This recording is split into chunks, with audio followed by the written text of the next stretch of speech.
அண்மை செய்தியை பார்த்து வருகிறோம். உதகைக்கு அரிசி மூட்டைகளை ஏற்றி சென்ற லாரி கவிழ்ந்து விபத்துக்குள்ளாகி இருக்கிறது. 50 அடி பள்ளத்திலிருந்து தலைக்குப்புற கவிழ்ந்து லாரி விபத்துக்குள்ளான நிலையில் அந்த காட்சிகளை பார்த்து வருகிறோம். விவரங்களோடு இணைகிறார் எமது செய்தியாளர் ஞானசேகரன். இந்த விபத்து எவ்வாறு நிகழ்ந்தது? விவரங்கள் என்ன? வணக்கம்.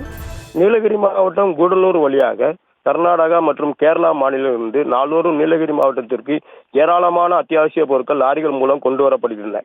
இந்த நிலையில் மைசூரில் இருந்து இன்று காலை ஒரு 10 டன் அரிசி மூட்டைகள் ஏற்றி வந்த லாரி தவளமலை பகுதி என்ற கொண்டை ஊசி வலையில் திரும்பும் போது லாரியின் ஸ்டேரிங் லாக் ஆகியுள்ளது. இதனால் ஓட்டுநர் லாரியை திருப்ப முயற்சிக்கும் போது உயரமான மலைப்பாதையிலிருந்து 50 அடி பள்ளத்தில் லாரி தலைக்குப்புறாக கவிழ்ந்து விபத்துக்குள்ளானது. இதில் லாரியில் கொண்டு வரப்பட்ட அரிசி மூட்டைகள் சாலையிலேயே விழுந்தன. ஓட்டுநர் அதிர்ஷ்டவசமாக சிறு காயங்களுடன் உயிர் தப்பினார். மேலும் ஓட்டுநர் கூடலூர் அரசு மருத்துவமனைக்கு சிகிச்சைக்காக கொண்டு செல்லப்பட்டுள்ளார்.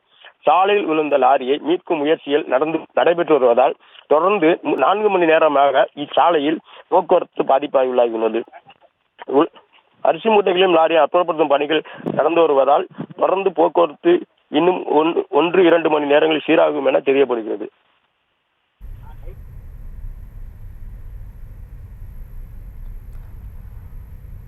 உதகைக்கு அரிசி மூட்டைகளை ஏற்றி சென்ற லாரி கவிழ்ந்து விபத்துக்குள்ளாகி இருக்கிறது. இதனால் அங்கு போக்குவரத்தும் பாதிக்கப்பட்டிருக்கிறது. இது குறித்த கூடுதல் விவரங்களை வழங்கியமைக்கு நன்றி ஞானசேகரன்.